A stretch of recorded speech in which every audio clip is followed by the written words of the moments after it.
Vamos a continuar. Voy a recapitular rápidamente lo que estábamos viendo. Y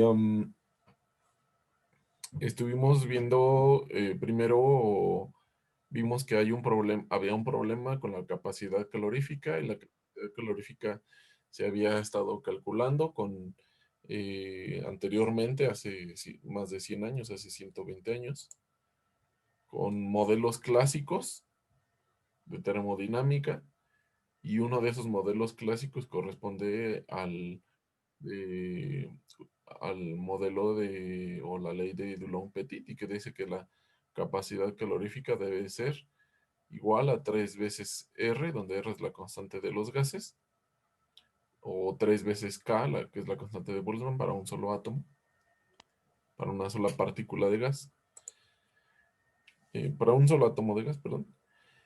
Y entonces vimos que el problema es de que la capacidad calorífica experimentalmente, pues no es lineal.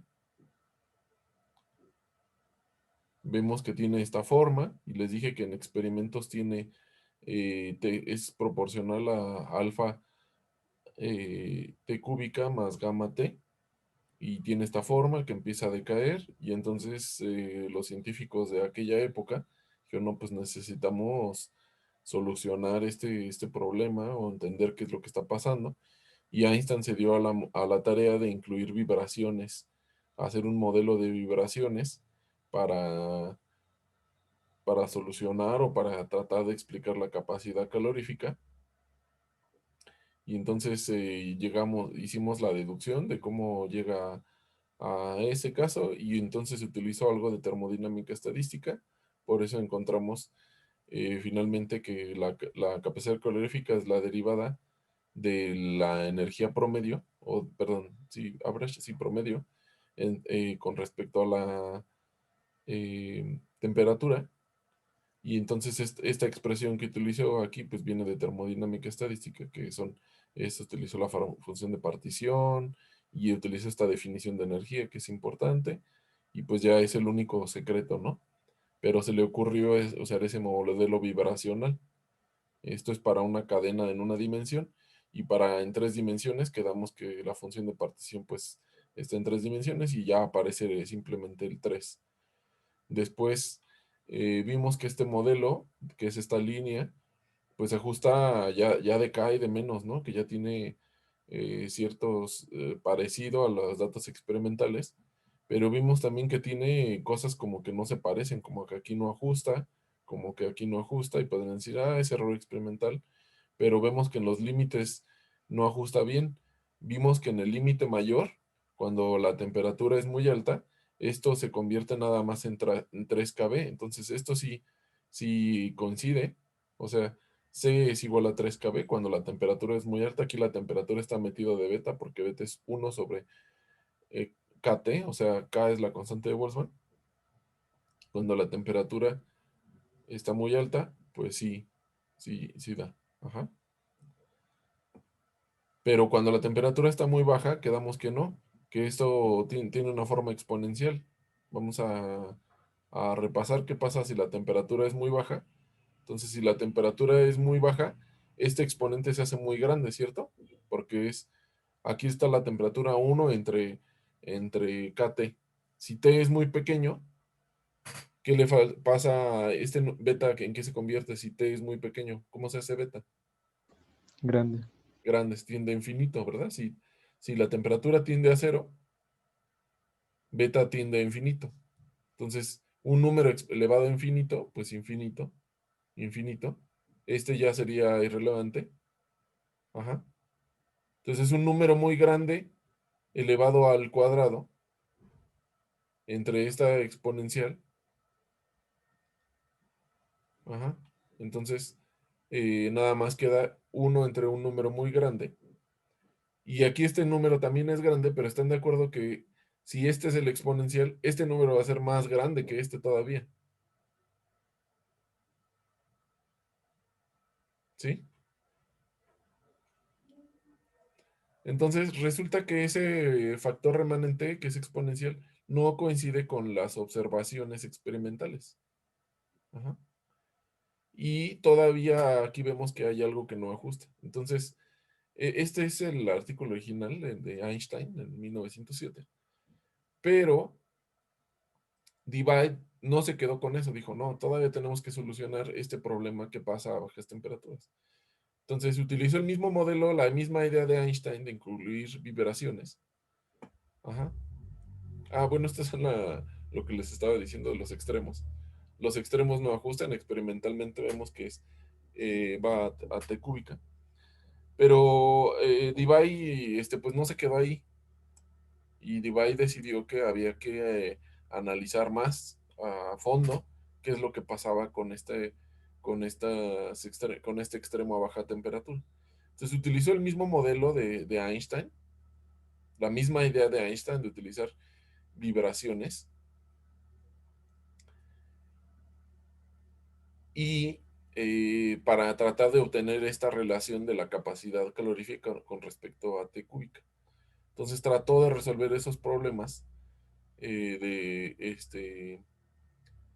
principalmente los materiales magnéticos tienen términos adicionales y hay a la proporción cúbica a bajas temperaturas.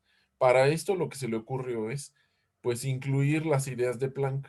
Planck había encontrado anteriormente con el efecto fotoeléctrico que el mundo está cuantizado y dijo pues vamos a utilizar las ideas de cuantización de Planck en el mismo modelo de Einstein, en el mismo modelo, pero ahora vamos a incluir esos paquetes eh, vibracionales, o sea, incluye el concepto de fonones. Digamos que esos paquetes de vibración se llaman fonones, ¿sí? Entonces, no vamos a ver a fondo cómo llegar, porque tiene un poco más de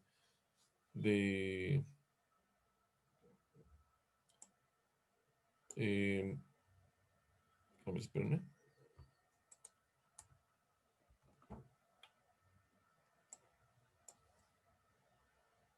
No vamos a ver todos los pasos de cómo llegar, pero sí me gustaría que hicieran un ejercicio como básico de esto. Entonces, él encontró que no vamos a, ya vieron cuál es la idea de obtener la, la energía promedio. Y entonces la energía promedio para ese sistema es este. No quiero ir a fondo porque ahí sí hay que entrar a algunas integrales y ya nada más nos quedan pocas clases y todavía hay que ver otro tema de agujeros que veríamos entre el lunes, el martes y el miércoles probablemente. A lo mejor terminamos el miércoles, antes el martes o a mitad de clase del miércoles, el curso, pero obtuvo este valor de energía. Ajá. Ya saben que la idea es a partir de los microestados posibles, obtener el valor de energía. Ujú. Es la misma idea, pero utilizando conceptos de fonones. Y entonces ya saben ustedes que la derivada de la capacidad calorífica con respecto a la temperatura, perdón, la derivada de la energía con respecto a la temperatura, nos va a dar la capacidad calorífica. Entonces, podrían resolver ¿cuánto es la derivada?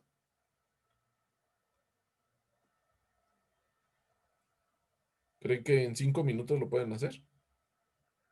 Sí, Esta es nada más t a la 4, es una derivada sencilla. Ujú. No hay, no es por partes, ni productos, ni nada. N es una constante, KB es una constante, pi es una constante, esta H H barra es la constante de Planck, y esta es algo que se le llama la frecuencia de Debye. Ajá. Es la frecuencia, pero como él está usando fonones, aquí se le conoce como la frecuencia de Debye. Debería ir con mayúscula porque Debye es una persona. Entonces, debería ir con mayúscula. Entonces es fácil de derivar, ¿no? Pero quisiera que la hicieran ustedes.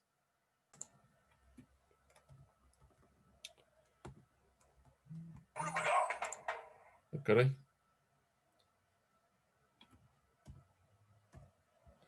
Ahí está, ¿no? Entonces les debió haber salido algo parecido a esto. Entonces la derivada de t de nada más todo es constante y entonces la derivada de t a la cuarta, a la 4 son 4t cúbica. Entonces aquí está 4t cúbica. Ajá. Y les debe haber salido algo parecido a esto, ¿no? La idea aquí es de que entonces la capacidad calorífica, Debye encontró que debe de ser proporcional a T cúbica, que es lo que experimentalmente se, se observa. Esta frecuencia de Debye multiplicada por la constante de Planck normalmente se le conoce como la temperatura de Debye. En este texto que les recomendé, donde que estoy utilizando, él escribe, esta persona Simon, él escribe T Debye, pero en todos los artículos que yo he visto, y esto se usa mucho experimentalmente porque la capacidad calorífica es una propiedad que se puede medir, se escribe teta mayúscula como temperatura de Debye. Y a veces teta mayúscula con una D mayúscula. Entonces, tomen eso en cuenta. Pero Debye encontró que la capacidad calorífica tiene esta relación. Aún así, la temperatura de Debye, mm, más bien la capacidad calorífica encontrada por Debye, no está completa, no está al 100 terminada, porque le falta el término que les dije. Les dije que los aislantes son proporcionales a la temperatura cúbica, pero les dije que los metales tienen otro término extra que es diferente de cero, y ese término es un término lineal que es gamma multiplicado por T. Ese es muy importante, de hecho, esa gamma, porque con esa gamma eh, ahorita no estamos viendo muchas cosas importantes de capacidad calorífica, pero podemos llegar a parámetros fundamentales como la velocidad de los electrones, podemos calcular algo que se llama el vector de onda de Fermi, y podemos encontrar varias cosas muy importantes a partir de eso, de la capacidad calorífica. Todo eso está relacionado con la densidad de estados, la capacidad calorífica. Aquí no estamos viendo tan a fondo cómo entra, pero esa T que incluye gamma pues es importante, pero el modelo de Debye pues ya es mucho más parecido al modelo real. Entonces en esta siguiente gráfica está una comparación entre el modelo de Debye y el modelo de Einstein debe de ser algún material X, porque da 3R, o sea, no es diamante, no es algo específico. Ajá, 3 veces R. Y entonces ven ustedes cómo el modelo de Einstein, que es esta línea, pues sí ajusta bastante mejor que, o sea, no es una línea recta como originalmente el modelo de Bromp-Petit. Ajá. Entonces, a bajas temperaturas se desvía, a altas temperaturas también se desvía, pero pues ajusta aproximadamente bien. Y entonces no era un error experimental, sino que el modelo de Debye ajusta todavía mejor, y a bajas temperaturas ajusta a T cúbica. Yo creo que es un aislante, debe ser un aislante, porque como les digo, a baja, para los aislantes, ese término lineal es muy poco relevante. Porque gamma es muy, muy pequeño.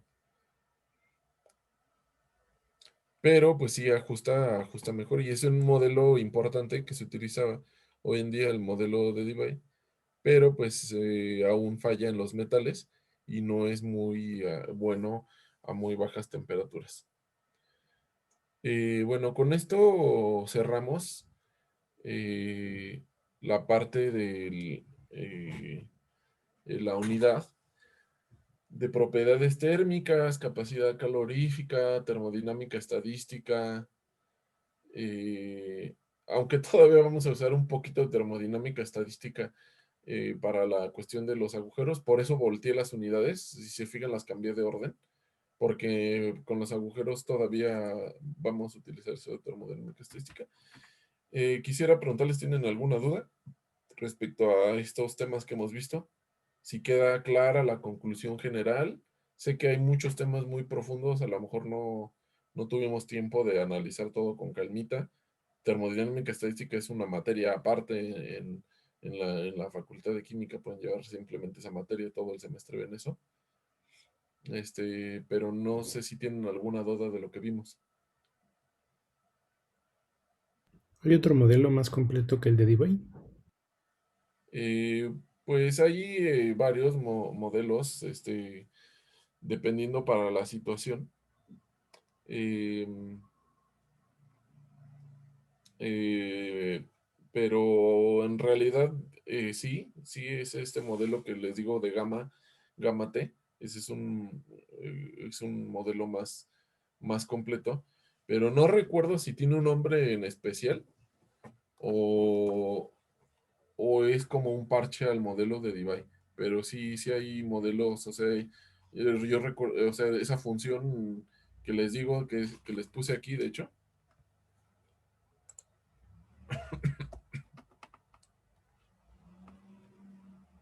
esta función, esa es muy usada. O sea, en cualquier artículo que que ustedes vean, van a ver esa función.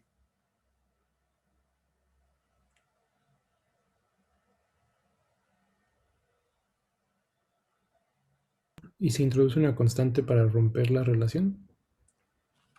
¿Para hacer igualdad? Sí, bueno, ahí lo que se refiere es de que esa es proporcional a esos valores de alfa y gamma. Ujú.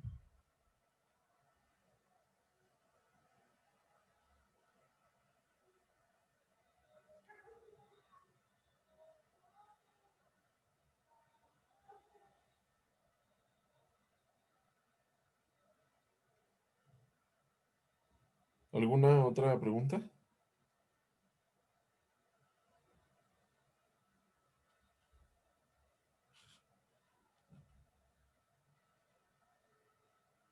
Bueno, estoy aquí viendo lo del libro, lo de la T, a ver si estoy buscando, a ver si tiene otro nombre, esa,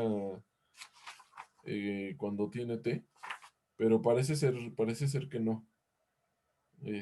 Parece ser que es ese mismo modelo también viene del modelo de Debye. Eh,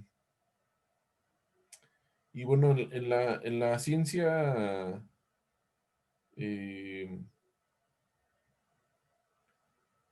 pues deben de ustedes estar conscientes que la ciencia siempre está mezclada.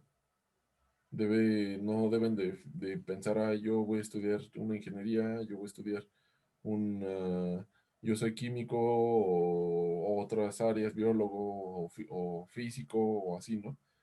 En estas áreas, especialmente en materiales, pues son áreas muy multidisciplinarias y entonces tienen que estar en contacto con todas las áreas.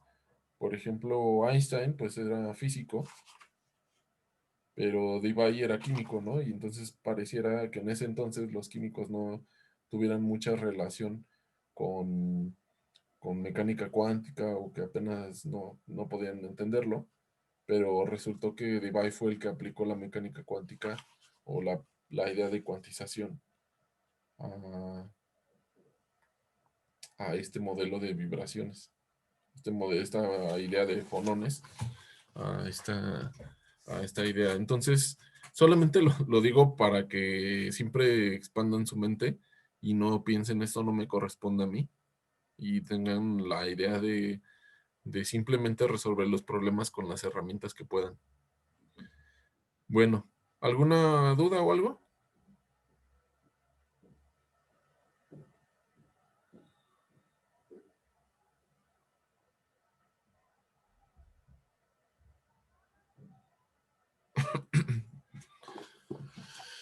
Bueno, entonces ahora vamos a pasar a esta parte de defectos.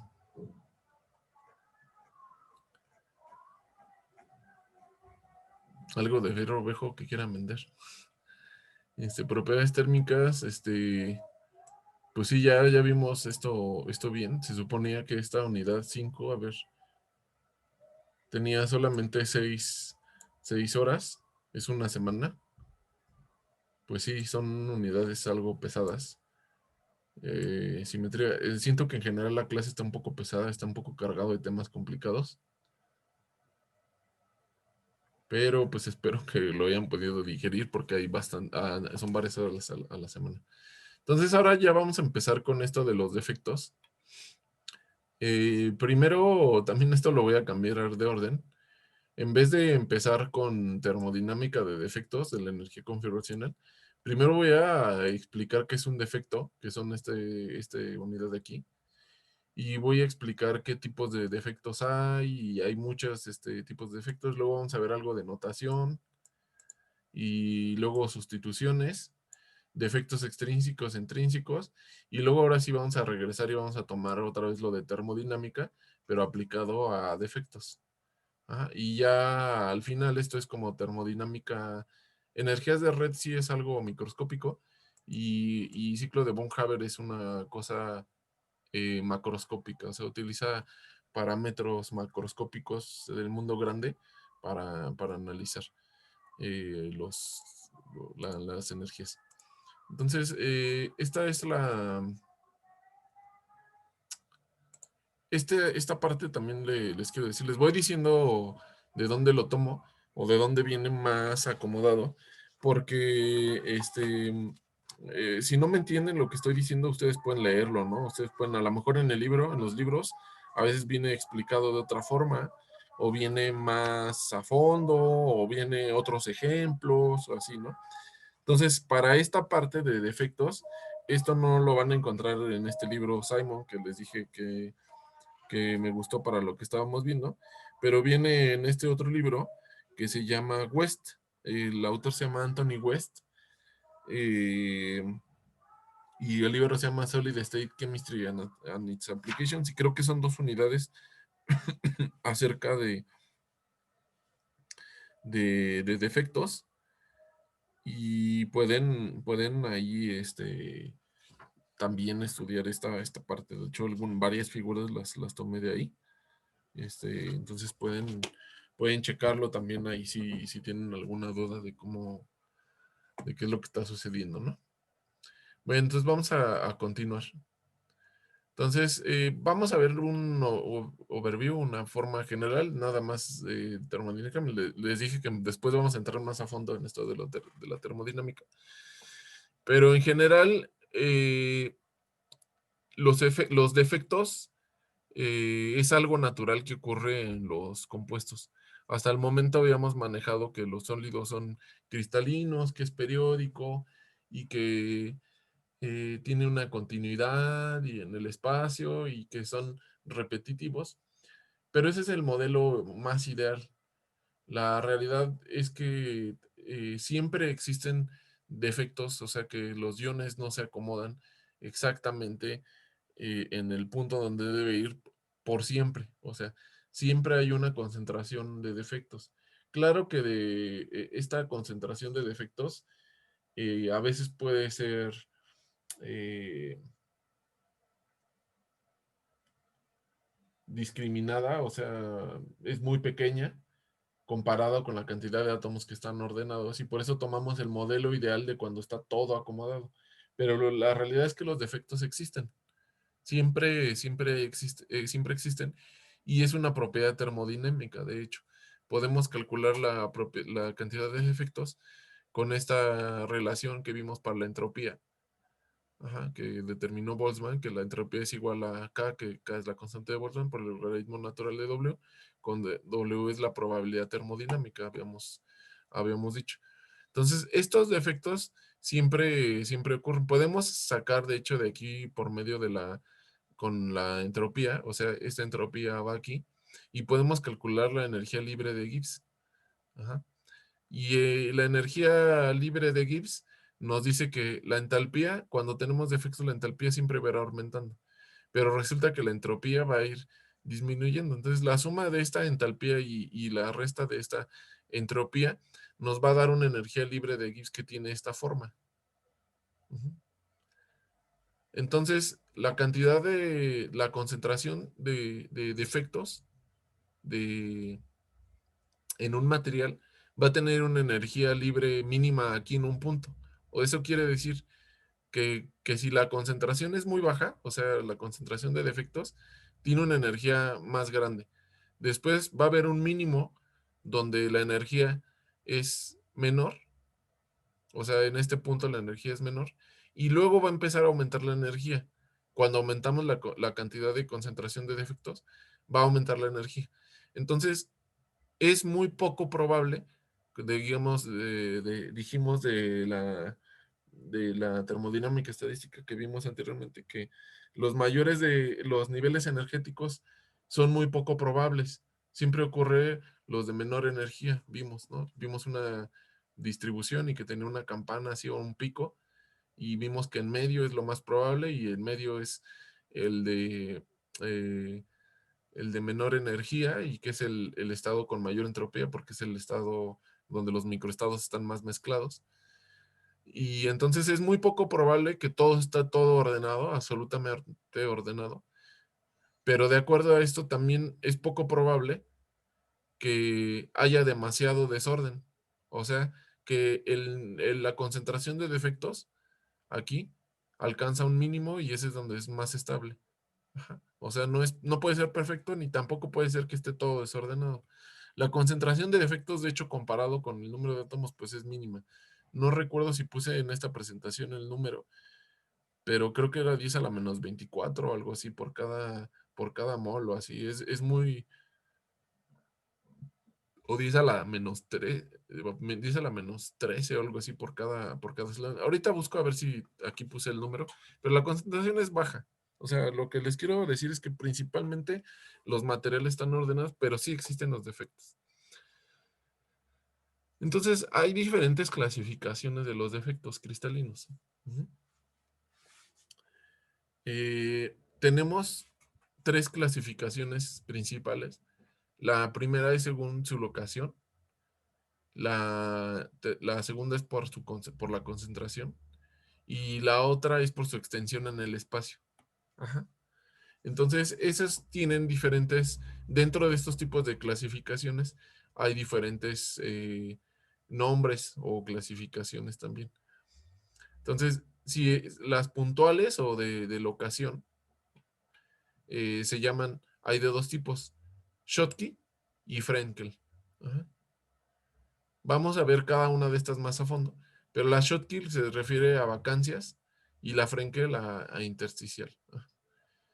Luego de este tipo de clasificación por concentración, puede haber que sea estequiométrica o no estequiométrica. Las estequiométricas son intrínsecas, o sea, por más que ustedes le hagan, o hagan por ejemplo, de cloruro de sodio que vamos a analizar hoy, ese caso, por más que ustedes lo hagan con cuidado, que lo hagan lento, todo, esos defectos van a ser intrínsecos, aunque sea la estequiometría uno a uno del cloro. Ajá. Siempre van a ser intrínsecos. Y luego los no estequiométricos, esos son extrínsecos. Eso quiere decir que ustedes pueden provocarlos de alguna forma. O sea, si el sodio y el cloro hay alguna disminución de cloro por alguna razón mínima, eso va a generar defectos. Y esos defectos son extrínsecos. Son, se pueden provocar, se pueden controlar. Luego el otro tipo de defectos, la otra clasificación, no es otro tipo de defectos, es una clasificación. De hecho, por ejemplo, estos point defect caen aquí los Schottky, pero estamos hablando de otro tipo de clasificación. Los podemos clasificar por puntuales o, o extendidas. Entonces, en el punto es cuando el defecto solamente ocurre en puntos específicos de la red y extendidas es cuando es una propagación del defecto. Ajá. Y esa propagación pueden ser en lineales o pueden ser en planos. Vamos a ir viendo todas estas una por una. Este es nada más como un mapa de lo que vamos a ir viendo y los tipos de clasificaciones de los defectos. Entonces, ¿tienen alguna duda hasta aquí?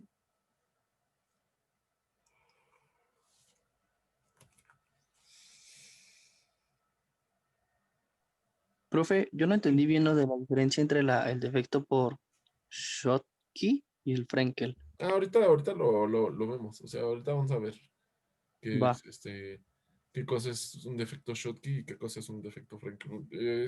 O sea, vamos a dedicarle más tiempo. Todavía tenemos hoy, el lunes y el martes y el miércoles, ¿no? Para ver esto. Y les digo, a lo mejor terminamos el miércoles a mitad de clase. Ujú. Entonces, ahorita lo vamos a ver bien. Ujú. Gracias. De nada. Bueno, vamos a ver, ahora lo que vamos a ver es una notación. Para describir los defectos hay una notación específica que se llama la notación de Kroger-Pink. Ujú. Esta notación nos permite describir qué tipo de defecto hay, eh, no más bien, no qué tipo de defecto hay, más bien qué tipo de ion es el que está faltando o sobrando y qué tipo de carga existe. ¿Por qué? Cada que quitamos un ion de un lado va a quedar una carga ahí alrededor. Supongamos que había la red de cloruro de sodio, vamos a analizar esta porque es una red simple. Si quitamos un sodio que tiene carga positiva, ¿qué carga ustedes imaginan que va a quedar ahí? En ese espacio donde lo quiten. Un La cloro. negativa. En una carga negativa. Ajá, porque hay varios cloros alrededor. Ajá, pero al llevarse una carga positiva va a quedar una carga neta ahí, una carga local negativa. Ahora, les quiero recordar que en la naturaleza siempre hay neutralidad de carga, o sea, las cargas, los compuestos químicos se acomodan de forma que haya un balance de carga, pero localmente, o sea, en ese punto va a haber una carga, eh, una carga formal, o sea, una carga completa en ese punto. Pero a lo mejor a unas cuantas celdas unitarias lejos de ahí, hay otra carga contraria. Y entonces, cuando ustedes toman un cubito de sal en total, aunque haya defectos intrínsecos, como les acabo de decir, la carga total del cloruro de sodio, pues está balanceada. No es que agarren el cloruro de sodio y les vaya a descargar 10 coulombs a su dedo. Ajá. Sino que hay un balance neto a final de cuentas. Entonces, esas cargas y esas vacancias se describen con esta notación. Entonces, vamos a utilizar, bueno, estas son como las reglas, cada estrellita es como la regla. La regla 1 es, vamos a escribir el símbolo del átomo atómico que se encuentra involucrado. Y vamos a escribir una B precediendo a ese símbolo, una B itálica, si existe una vacancia, si se refiere, si nos estamos refiriendo a una vacancia. Ajá. Entonces, cada vacancia puede tener diferentes características, que sea cargada con una carga positiva, que sea cargada con una carga neta negativa o que sea neutra. Ajá. Vamos a utilizar el apóstrofe para la carga negativa. Para que se acuerden, para que lo memoricen, este apóstrofe es muy similar a un guión, ¿no? De negativo, pero vertical. Entonces, si ven un guión vertical o una raya así, un guión, es negativo. Es para que traten de ser de forma mnemotécnica. Entonces, en consecuencia, si ven un punto, esto es positivo. Ujú. Un punto positivo y el apóstrofe, que es como un guión, ese es negativo. Y la X, cuando no hay ninguna carga neta. Ujú. Y vamos a utilizar como ¿cómo se dice? Subíndice, como subíndice, eh, el símbolo del átomo que debería estar ahí en la red original. Ajá. O sea, en la red ideal, donde todo es perfecto, vamos a imaginar que es el ion que debería de estar ahí. Ajá. Y vamos a indicar con una letra I si esa posición es intersticial o si se refiere a una posición de un átomo de superficie. Entonces vamos a a ver ejemplos. Estas son las reglas, ajá, de cómo nombrar, qué significa cada una. ¿Le puedo cambiar ya?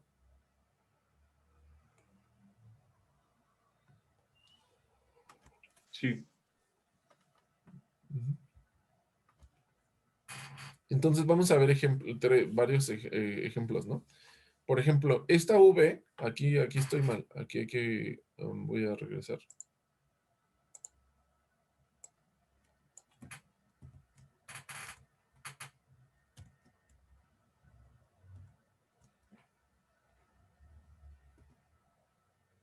Esta V con apóstrofe, entonces la V significa que hay una vacancia. El apóstrofe significa que hay una carga neta negativa en ese apóstrofe. ¿Están de acuerdo? Entonces, hay una vacancia en la posición donde iba el sodio, porque este es el sodio, te dice, este sodio, el símbolo de sodio, indica que es de la red original, de la red ideal. Entonces, en la red original del sodio, en la red ideal del cloro de sodio, hay una vacancia que tiene una carga neta negativa. Ajá. Eso indica este símbolo. Después, acá, este símbolo nos indica que hay una vacancia en esa red, hay una vacancia con una carga neta positiva, indicada por este punto, en la posición donde iba el cloro. En la posición en la red ideal va un cloro, pero ahora hay una vacancia. ¿Sí? Eh, Siguiente, este nos indica que hay un átomo de sodio que no tiene no hay una carga neta, que se ubica en una posición regular del sodio. Entonces, esto realmente no es exactamente como un defecto, porque lo que está indicando es que todo está en orden. Es un sodio sin carga efectiva en la posición del sodio. Y aquí hay un cloro sin carga efectiva en la posición de la red ideal del cloro. Ajá. No hay carga neta. Eso indica esta X, ¿no? Después, por ejemplo, aquí estamos hablando de una sustitución. ¿Por qué? Porque colocamos un átomo de cadmio. ¿Cuál es la valencia más común del cadmio? A ver, podrían buscar. ¿Me pueden decir? 2, ¿no? ¿Dos qué? 2 más. Dos más. Ujú. Entonces, aquí nos indica que hay un átomo de cadmio en la posición ideal del sodio. Entonces, en vez de sodio, hay cadmio. Y además tiene una carga neta aquí, una carga neta positiva. Eso lo que quiere decir es que el cadmio, efectivamente es 2 más. Ajá, en este punto, porque sustituyó al sodio, que es uno más, y trajo una carga extra, por eso tiene esta carga local positiva. Ajá. Ahora vamos a ver, por ejemplo, en esta red de cloruro de plata, este átomo de plata se encuentra en una posición intersticial. No se encuentra en la posición original del sodio.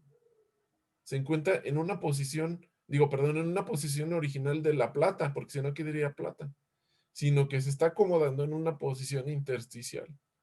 Y como no está en su posición original, en su posición ideal, está más bien en el intersticio, que es otro tipo de acomodo. Eso va a generar que haya una carga positiva en ese punto, donde está la plata. ¿Sí? Por último, o de forma similar, podemos describir a en esta red de fluoruro de calcio, cuando hay un flúor que está acomodado en el intersticio, en vez de estar en su posición original F, está acomodado en el intersticio. Y como está acomodado ahí, tiene una carga, ¿qué? Negativa. ¿Se acuerdan que este apóstrofe, que es como raya, pero vertical, más o menos? Eso es carga negativa. Hay una carga negativa neta provocada por el ion flúor, o el ion fluoruro más bien, que se encuentra localizado en una posición intersticial. ¿Sí? Entonces esa es la notación. ¿Van bien? Profe, Sí. y cuando se acomodan los iones en el intersticio, ¿qué carga generan? O sea, por ejemplo, ahí la plata, que es un ion positivo, genera una carga de +1, pero Sí. ¿no podría generar otra? ¿O cómo funciona? No, no, pues como el intersticio está en neutro, Ajá. no hay. Está balanceado por todas las cargas de cloro, plata. Ajá. El intersticio está neutro, pero de repente se acomoda otro ion positivo, rompe con esa neutralidad y va a quedar un ion positivo localizado. ¿Sí? Y la carga sería la misma del ion, Y la la carga carga sería la neta. misma del ion, correcto. En Ah, ese ok. caso sí, porque la red estaba neutra. Sí. Ah, ok. Gracias. Ujú. De nada. Lo mismo sucede con el flúor, o sea, la plata tiene una carga positiva, llega a una red neutra, pues genera una carga neta positiva, y el flúor genera una carga neta negativa, porque viene con una carga, es un fluoruro, ¿no?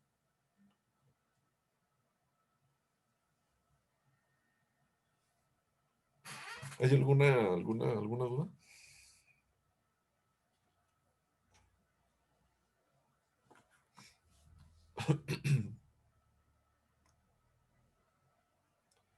Bueno, vamos a proceder.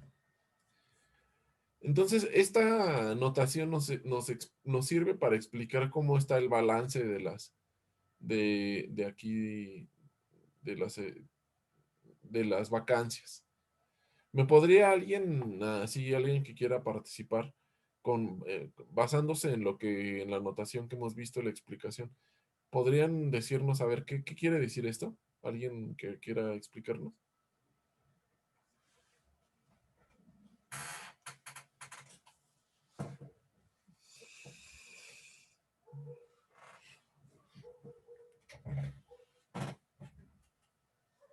Profe, ahí en el subíndice donde dice S, ¿a qué se refiere? ¿Al azufre? ¿O a qué? No, a ver, vamos a recordar. Si es una red de cloro de sodio, ¿qué significa el subíndice? A ver, vamos a ver en la notación. ¿Qué significa? ¿Posición de qué? Superficie. ¿De qué? De Superficie, superficie. surface. Superficie, sí, sí. Ajá, surface, superficie, muy bien. Y la I es que es intersticial. Ajá. Entonces, la posición del sodio de la superficie. Entonces, alguien que quiera, ¿tienen el valor o les vale? Nunca vieron ese comercial. Alguien que quiera comentarnos, a ver, que nos diga, pues significa esto,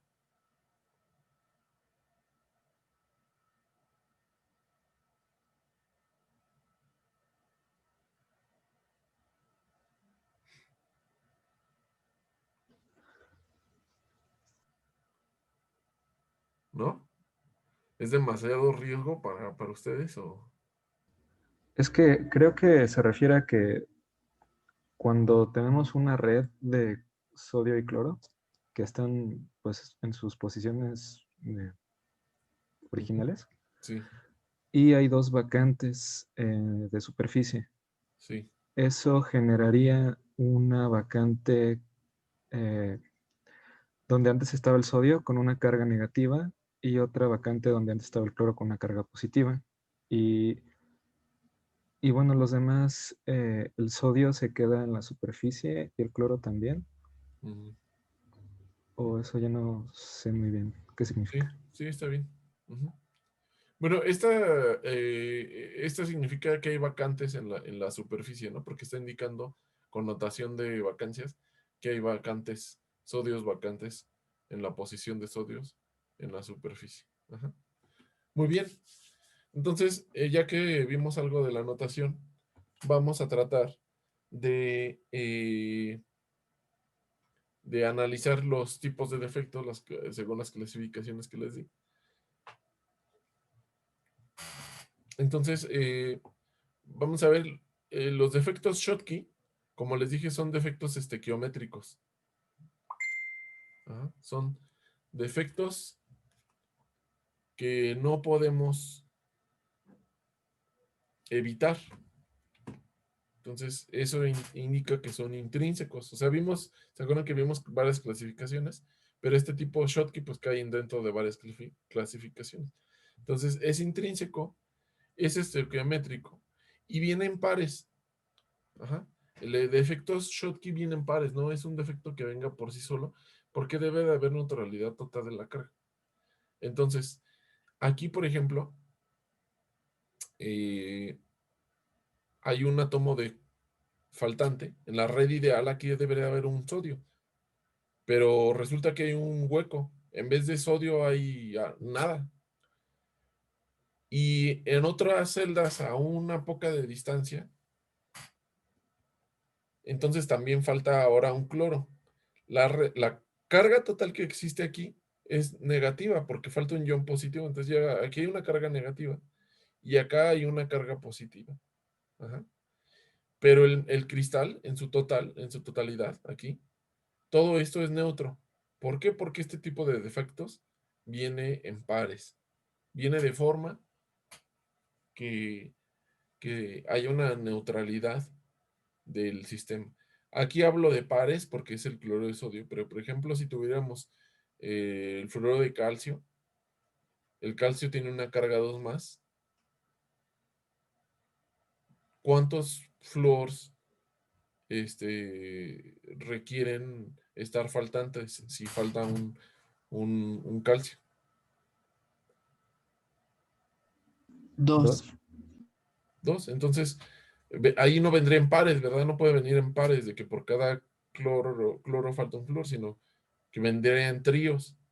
Y así, o sea, la idea es de que siempre se, se, se neutralice el material, aunque queden cargas netas locales. Ajá. Entonces, aquí hay una carga neta local negativa, acá hay una positiva, pero en su totalidad se neutraliza. Entonces, en este caso vendría en pares. Ujú. Aquí sí puse el- el tipo de la cantidad.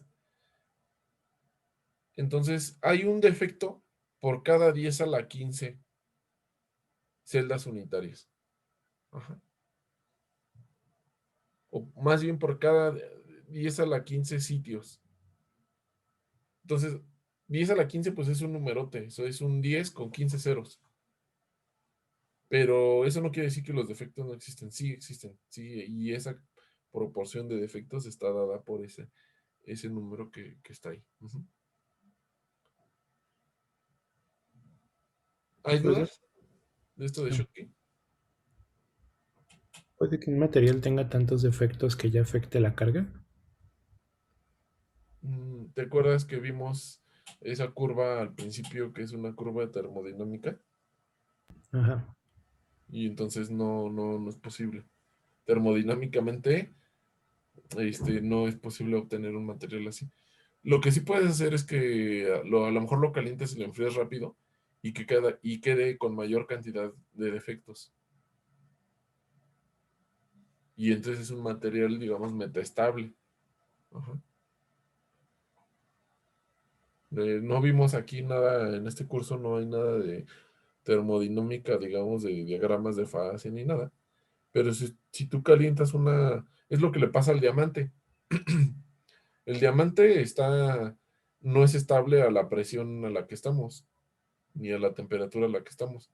Pero como se sintetizó en una presión y temperatura diferente, ahorita lo pones aquí y se queda así y lentamente va regresando a la fase estable.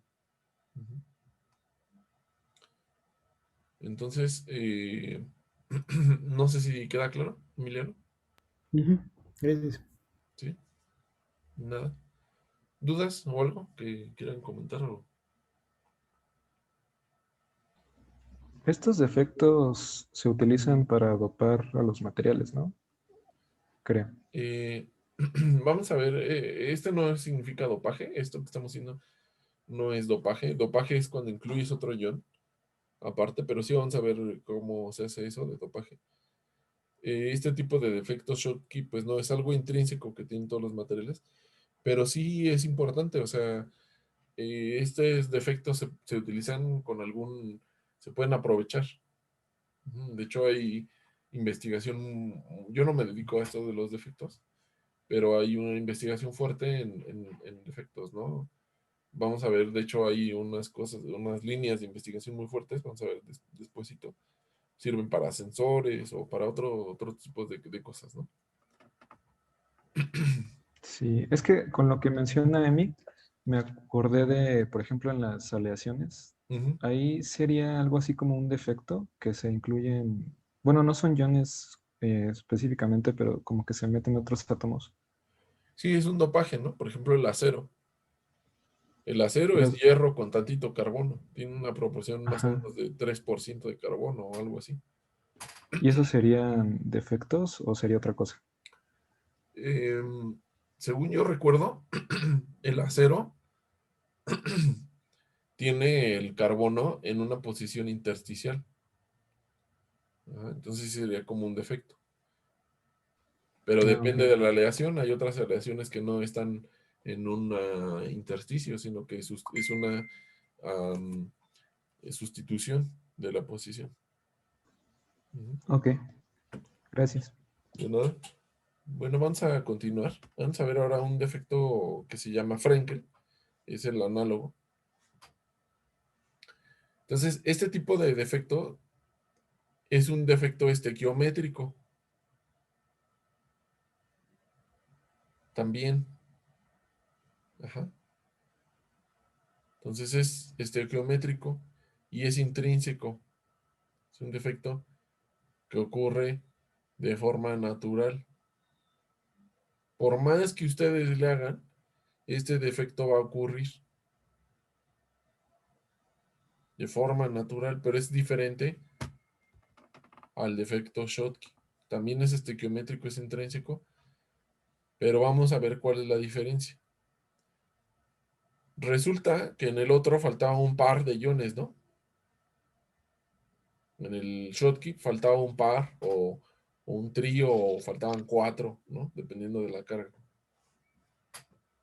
Pero aquí lo que resulta es que sí existe ese ion, es estequiométrico, sí existe ese ion dentro del material, pero no está donde debería de estar. Ajá. Ocurre algo, una inestabilidad, y este átomo originalmente de cloro se mueve a otra posición, y esa posición es una posición intersticial dentro de la red. Entonces, al faltar un átomo de plata en esta ubicación, va a dejar una carga. ¿Qué carga es la que se queda aquí? Negativa. Negativa, correcto. Porque ya se fue una carga positiva. Y al acomodarse en la red intersticial, aquí la red intersticial la red estaba neutra, ¿no? Aquí en esta zona, por ejemplo, está neutra. Esta carga positiva se cancela con negativa, positiva con negativa y positiva, así sucesivamente. Pero al aparecer un ion nuevo, va a generar una carga. ¿Qué carga es la que se genera?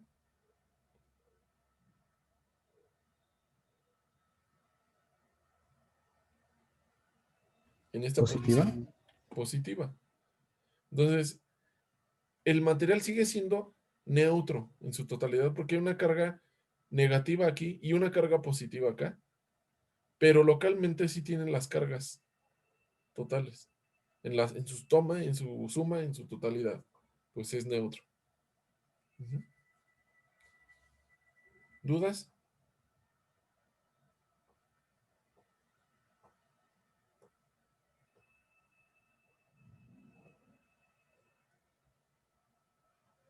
¿No? Alguien de algunas personas de aquí me dijeron que sabían alemán. ¿Cómo se dice color en alemán? Farpe, di farpe. Ajá.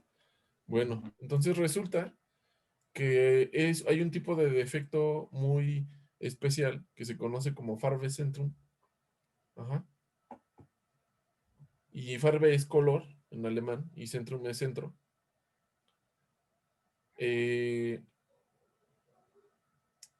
Y este tipo se dice así, o sea, se dice Farbe, Farbezentrum, o sea, incluso en español, o F centro, centro F, en inglés también es F center. Esta F no es de esa F que anda de moda, no es la misma en los chats, no se refiere a lo mismo, esto se refiere a color en alemán.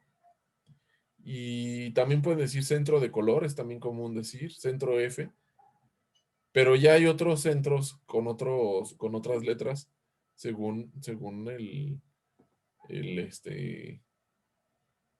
el tipo de defecto. Ajá.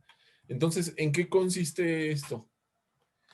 El centro de color o el centro F es un defecto en donde falta un ion.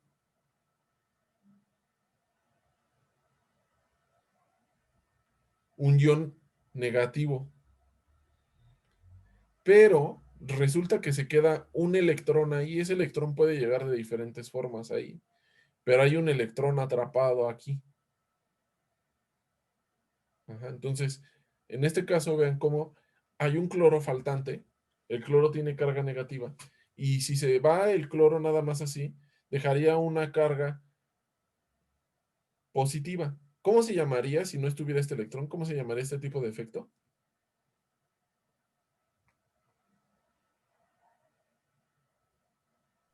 Frenkel. ¿Seguro? El Schottky no, porque ya se fue, pero es que falta, Ajá, se va un sodio, ¿no dijo? ajá. Ah, no, un No sé cloro. si fueran pares, ¿no? Pero parecería un defecto Schottky, porque falta un ion aquí, ¿no? No acuérdense que en el Frenkel hay algo en el intersticio. Aquí no vemos nada en el intersticio. Ajá, parecería un Schottky. Pero resulta que en el centro de color, en el centro o en el centro F, hay un ion aquí. Perdón, hay un electrón en esa posición. Ese electrón se le llama centro de color porque estos les dan propiedades ópticas. Ese electrón ahora va a ser capaz de realizar transiciones. Entonces, cuando un material tiene centros de color, o sea, tiene electrones atrapados en vacancias, tiene transiciones electrónicas y ese es un centro de color, un centro F. ¿Sí? Ahora, bueno, este era la idea principal, la idea de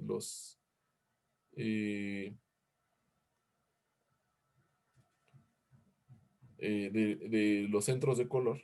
Pero ahora ya se han entendido, hay otros más, otros centros de color más avanzados. Ajá. Y hay diferentes ya clasificaciones. Por ejemplo, si hay un ion en el intersticio junto a un ion negativo, esto le llaman con una carga formal, un cation, dos aniones, perdón, junto a otro anión, a esto le llaman centro H. Y luego que si el átomo no está en la posición original, sino que está deslocalizada y hay una carga negativa entre dos, esto le llaman centro V, pero ya hay muchas clasificaciones. Esta, como les decía hace rato, este es de hecho todo un área de investigación. Hay, en donde estaba antes, había un grupo de investigación especializado en esto de centros de color, en diamantes y en diferentes tipos de materiales, eh, desarrollos de sensores y cosas de este estilo, únicamente con esto de centros de color. Entonces es un área grande y por eso hay una clasificación aquí. Les digo, esto sirve mucho para sensores. Ujú. ¿Hay alguna duda?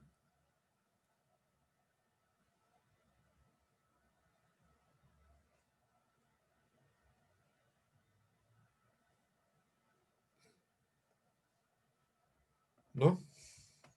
Bueno, vamos a continuar. Y ahora vamos a ver los defectos que son no estequiométricos. Todos los que vimos son de... Ah, bueno, perdón. El centro de color sería no estequiométrico, ¿no? Aquí ya empezaría a ser no estequiométrico porque necesitamos sacar un sodio. Ajá. O necesitamos sacar un cloro. O generalmente sacas al catión para que haya electrones. Entonces este ya empezaría a ser uno de los defectos no estequiométricos. Ujú.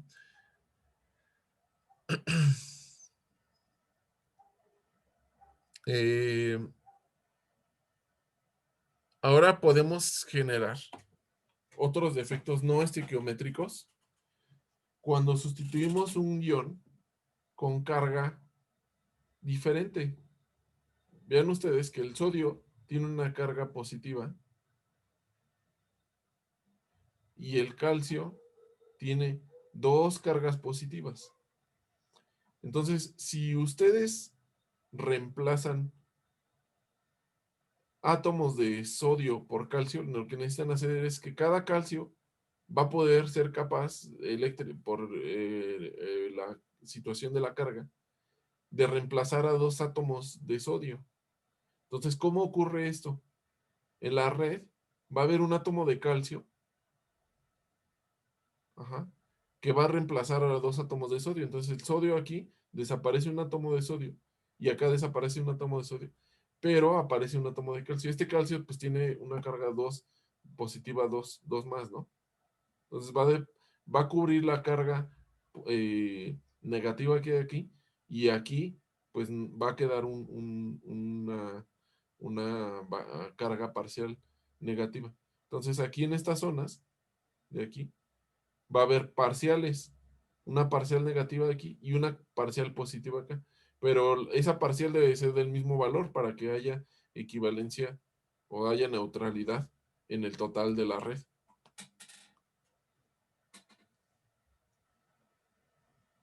¿Queda claro? ¿Dudas?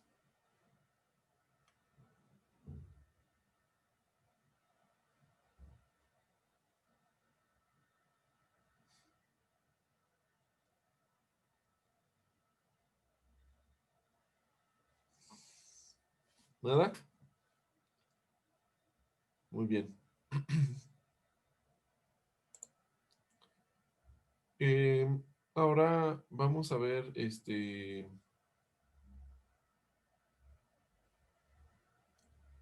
que resulta que los defectos, ahora sí que las desgracias no vienen solas. Como dice el dicho, ¿no? Entonces los defectos tampoco. Cuando ustedes ponen un defecto o cuando aparece un defecto, ese defecto va a generar una distorsión alrededor de los átomos, porque pues tienen electrones y esos electrones pues generan una repulsión electrónica entre todos los átomos. Entonces, cuando hay un defecto, no solamente ese punto está afectado, sino que la red alrededor de ese punto pues se empieza a distorsionar. Ajá. Entonces, veamos aquí estos puntos azules que están aquí, forma continua, son las formas ideales. Sería una red centrada en las caras, FCC, ¿no? Está en las esquinas y en las caras. Hay átomos azules. Este átomo azul. Pero supongan ustedes que aquí en este átomo azul resultó que hay un defecto en la realidad. Entonces, en vez de estar, y hay un átomo intersticial. Entonces, el átomo, en vez de estar en la posición ideal, perfecta, que es aquí, resulta que se acomoda en las caras. Que aquí en vez de haber uno, hay dos. Entonces, no puede ocurrir de que el átomo uno siga en la posición perfecta y el intersticio esté aquí, sino que cuando se acomoda uno en el intersticio de este, pues empuja a otro y distorsiona la red. Ajá. Entonces hay una distorsión general, o incluso estos podría yo decir, que también sufren esa distorsión. ¿Sí? Entonces, los defectos puntuales generan distorsión en la red. Ajá. Em,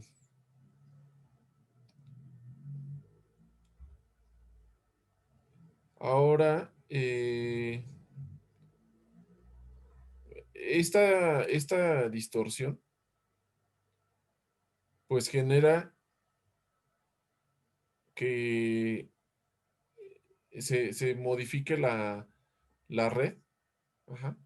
Los huecos octaédricos, los huecos tetraédricos también se distorsionan.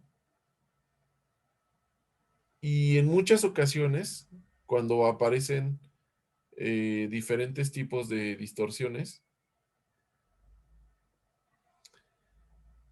empiezan a tomar alguna posición específica y en bastantes ocasiones, cuando la cantidad de efectos es grande, eso genera algo que se conoce como una super red o superlatis o superestructura. De hecho, ya recuerdo que la palabra en español más común es superestructura.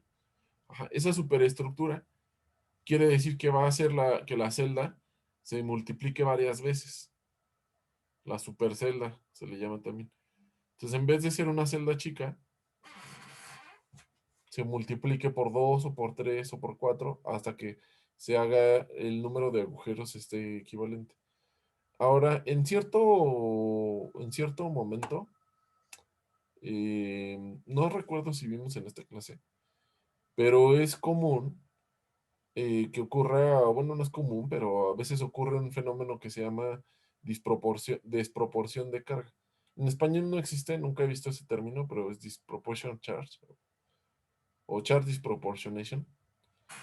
Entonces ocurre que, por ejemplo, en este compuesto de óxido de hierro, ¿cuál es la carga aquí en el óxido de hierro?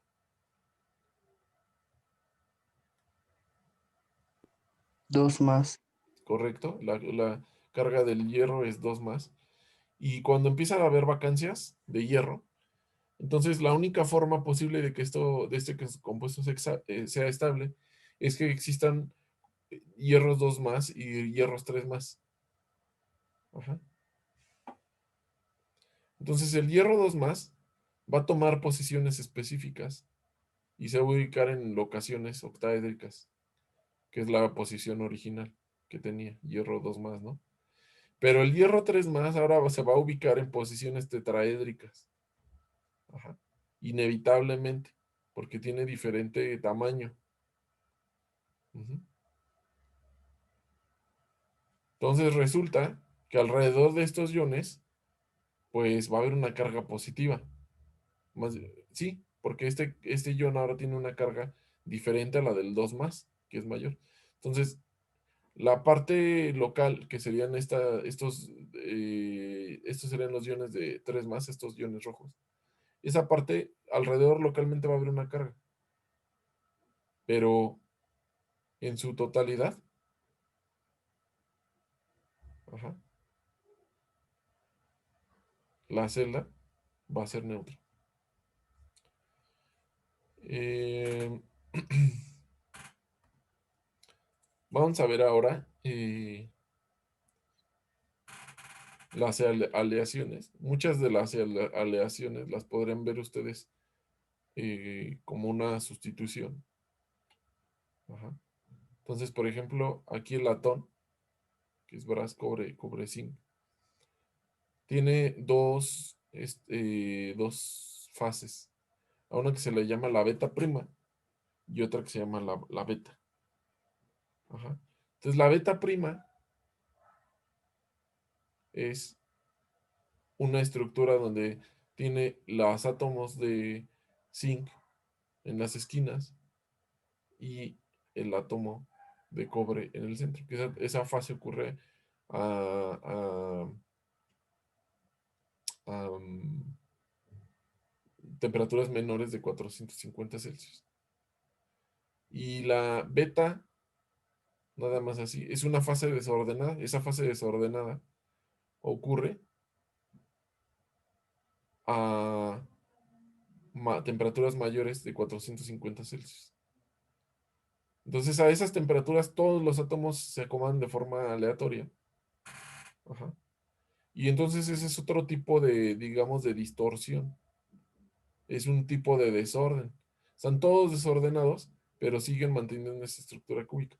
Pero si ustedes quieren analizar qué es lo que sucede en ese material, ya no lo pueden hacer con esta celda cúbica pequeñita, porque ya empieza a haber distorsión y tienen que tomar una celda más grande que sea capaz de representar todo el material. Entonces a eso se le llama una superestructura. Eh, bueno, de aquí en adelante voy a cambiar un poquito el tema. Bueno, sigue siendo acerca de distorsiones y eso, de defectos. Eh, pero nada más quiero como que amplificar algo de propiedades un poquito electrónicas con esto de los defectos. Entonces, como voy a cambiar un poco el tema, lo vamos a dejar hasta aquí el día de hoy y vamos a continuar el día lunes. ¿Existe alguna duda? ¿Tienen alguna duda de lo que vimos hoy? ¿Estos desórdenes también se pueden provocar por la presencia de un disolvente o un solvente? Mm, ¿Cómo? A ver, explícame más a qué te refieres. Por ejemplo, cuando se está formando el compuesto o el cristal, la presencia de un solvente hace que tome esta, digamos, forma desordenada. Ah, bueno, te refieres a eso. Mira, el primer punto es de que estos cristales no necesariamente tienen que ver con solventes. Los puedes formar sin ningún solvente. No vimos aquí métodos de síntesis ni nada, pero no, los solventes no necesariamente tienen que ver con esto. Piensa en un diamante o piensa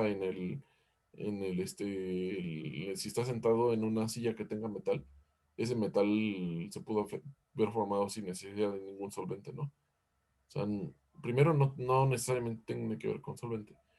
Ahora, la segunda cosa es que si tú sintetizas algún cristal utilizando algún solvente, sí, el solvente puede cambiar la forma del cristal y y si hay algún desorden. Pero el factor más importante es cómo se cristalizó. Ajá, en ese caso, cómo bajaste la temperatura, si fue rápido, si fue lento, eh, la presión y pues obviamente el solvente. Si hay impurezas también en el material donde se cristalizó. Ajá, entonces sí tiene que ver el solvente. Únicamente en el caso cuando la síntesis involucra un solvente, ¿no? Como les digo, en el estado sólido no todo va a ser por solvente. O sea, el cemento que está ahí en su casa no tiene nada que ver con ningún solvente. O sea, los ladrillos, todo eso, los feldespatos nunca se crean con solventes, ¿no? Pero sí puede influir. El factor principal es la temperatura y la presión. Acuérdense que es termodinámico. ¿Dudas?